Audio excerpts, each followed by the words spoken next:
just very tiresome to hear these people go on and on and on about support of Biden. They act as if we don't notice things about Joe Biden. Here goes Press Secretary Corinne. Pretend that she doesn't understand how horrible it is to have Joe Biden unable to distinguish between a dead French president and a living one. Gotten in the way in trying to fix what's happening at the border. And how is President Biden ever going to convince the 3/4 of voters who are worried about his physical and mental health that he is okay, even though in Las Vegas he told a story about recently talking to a French president who died in 1996? I'm not even going to go down that rabbit hole with you, What? sir. What is We're the going to rabbit go. hole? Go ahead. He said go he ahead. talked to Mitterrand. Go ahead. You saw the president in Vegas, in California. You've seen the president in South Carolina. You saw him in Michigan. I'll just leave it there. Go ahead. Go ahead. Thanks, Green. On the border. Of course, the Democratic Party wants to brush that off as if it's nothing. Nothing to see here, Johnson. This is just regular stuff when Biden sees dead people. But when Donald Trump made a similar, well, he mixed up Nikki Haley and Pelosi, they had a field day on this. Remember this? I want you to listen to Trump in Concord, New Hampshire yesterday when he thought he was bashing Nikki Haley. Looks like he got her confused with Nancy Pelosi. Listen. By the way, they never report the crowd on January 6th. You know, Nikki Haley, you know, did you know they destroyed all of the information, all of the evidence, everything, deleted and destroyed all of it, because of lots of things. Like Nikki Haley is in charge of security. We offered her 10,000 people, soldiers, National Guard, so whatever they want. They turned it down. Okay, a lot of erroneous information there, including the falsehood that the Speaker of the House does not have the authority to turn away troops, and Nancy Pelosi has explicitly stated that 10,000 troops were never offered to her on January 6th. But that's besides the point. Is any of Trump's supporters, are they noticing these gaffes, especially, as Trump, who is 77 years old, has attacked Biden, who's 81, as being too old and mentally unfit, and here he is mixing up Nancy Pelosi and Nikki Haley. I mean, at least Nikki Haley and Pelosi are alive.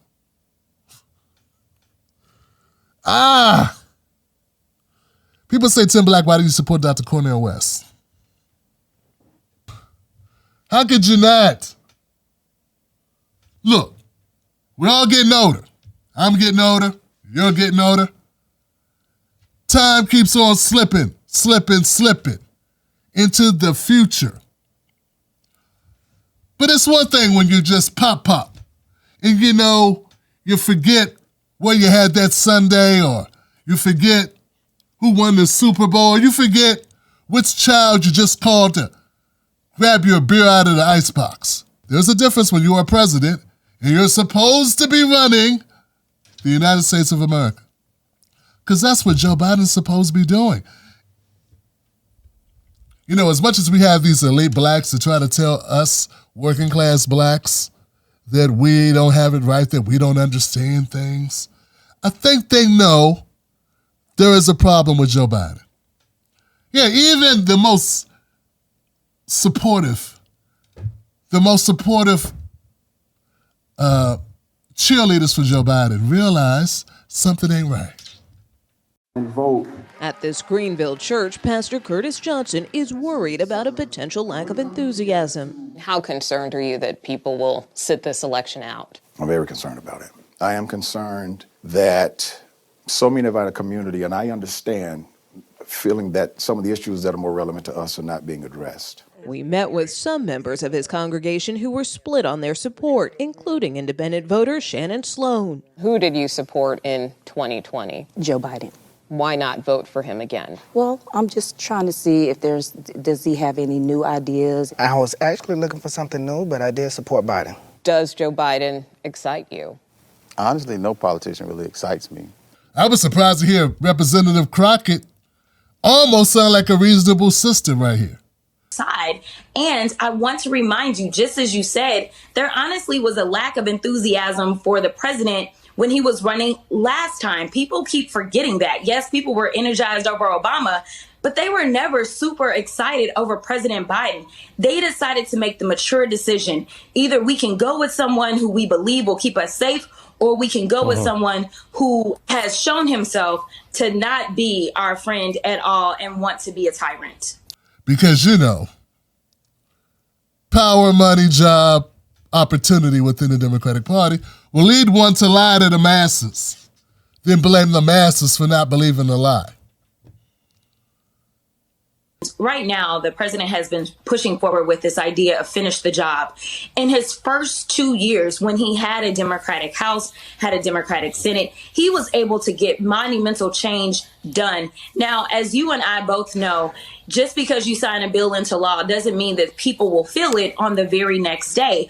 The fact is, after South Carolina, where Jamie Harrison told everyone how great the Democrats were doing, so then, Chairman, should the president be concerned then with new NBC News polling showing his approval rating at an all-time low, 37%, and his narrowly trailing Trump? Well, listen, Jonathan, you know how I feel about polls. The polls also said that Joe Biden was only going to get 69% of the vote in South Carolina yesterday. He got 96%. Leaving out that only 4% of the voters came out this time to support Joe Biden. Yeah, if only 4% of anything, like if you were getting anything, I don't care what it is. If you had viewers to your show, downloads on your podcast, kisses from the wifey, if anything went from here to here in popularity, that would show something ain't right. Not with the Democratic Party. No, not with the Democratic Party. They want to ignore it. You can't ignore these poll numbers, though. These numbers are what they are, Johnson. Good Sunday morning. We begin with our brand new NBC News poll, which brings more warning signs for President Biden and his re-election campaign. One of our pollsters tells us we are looking at a, quote, presidency in peril. You ask folks, hey, if it's the general election and it's Trump versus Biden, in our poll, Donald Trump now leads Joe Biden by 5 points. Compare that to the last time we polled back in November. Trump was ahead then, but it was only by 2 points. And it's even more significant when you look at it this way. Over time, we have been testing for 5 years now, going back to 2019, a Biden-Trump matchup. Remember, 2019, 2020, Joe Biden led. He led big in every single one of our polls. For the first time in November, Donald Trump polled ahead in our poll, and now at 5 points, this is the biggest lead NBC has ever had in 16 polls for Donald Trump over Joe Biden. And the only thing the Democratic Party has going for it is that it's running against Donald Trump, and Donald Trump's had to go back and forth to court. Imagine how big a margin it would be if Donald Trump was able to just beat Trump. This thing would be a blowout. Of course, undergirding all of this is this question of he is the incumbent, Joe Biden. We ask voters, what do you think of the job he's doing? And look at that, Kristen, 37% approve and now 60% disapprove. Look how low Biden's number is compared to those predecessors at this point. Their number's all much bigger than President Biden's. It shows you the improvement Biden has to make here in the coming months. If you want to vote for Biden or Trump, vote for who you want to vote for. My thing is, get something for it. Get something for it. Demand something of Biden for your vote. Demand something of Trump for your vote. Don't just give your vote away willy-nilly. You're not being a good parent. You're not being a good citizen if you're not demanding something for your vote, because they got something to give. I mean, they could give money to migrants. They can give money to Ukraine, money to Israel. They can't give money to us. They can't support us. Huh? Is that what you're telling me? It's not free money if we paid into the system. And we've paid into the system. Ukraine hasn't paid into our system. Israel hasn't paid into our system. Illegal immigrants, migrants haven't paid into our system. You know who's paid into our system? We've paid into our system. And what I'm saying is, it's only our right to demand something for our vote. Why do they act like I'm speaking a foreign language when I bring this up? When I said we wanted a UBI for American citizens, they laughed at us. They said we were crazy. Now, I didn't much like Andrew Yang's double speak on a host of issues. But on that particular topic, that particular policy, I was all down for that, because America needs to stop acting like we're living in the 19th century. There's a direct correlation between crime and poverty, crime and homelessness, crime and helplessness and frustration and depression and lack. And as long as you have people that are getting priced out the market, people with no home, people with inability to find jobs that actually pay. It's one thing to find a job, Johnson. You can go work at Instacart, but can you pay the bills with that? We'll give a UBI to migrants. We'll fund Israel. We'll fund Ukraine, but we won't fund Main Street. We won't support Main Street. I got a fundamental problem with that. I'm fighting for you.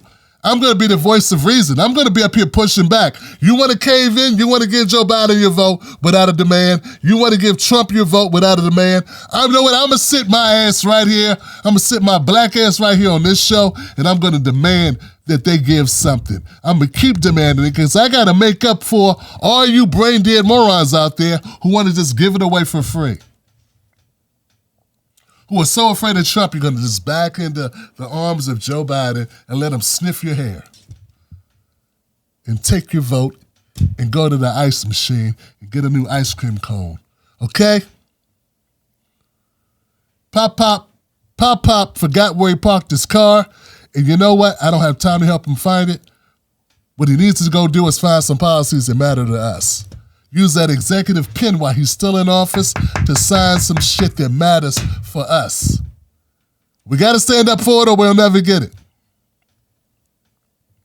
And another thing, I'm tired of people pretending like the black vote is the only vote that's up for question. Yeah, black voters aren't the only voters that are pissed off with Joe Biden. The Latino vote. Oh, the Latino vote. Kunaki, tell them about the Latino vote. Also, among white voters, Trump with a big lead, black voters, Biden with a big lead, but want to point this one out, Hispanic voters. Wow. Trump with a 1-point advantage. We've been asking, would those gains he made 4 years ago stick? Our polls suggest they certainly have. Latinos ain't happy. So, hey, what's happening right now with the Democratic Party is pathetic, it's sad, and it's a good opportunity, a great opportunity, a golden opportunity for us to get something for our votes. I say we demand something for our votes. Put in the comment section below if you think that Tim Black is on to something. Am I on to something? Does it make sense? Let me know what you think. Once again, my name is Tim Black, and this has been another edition of Calling It Out. I'm right. It don't get no righter.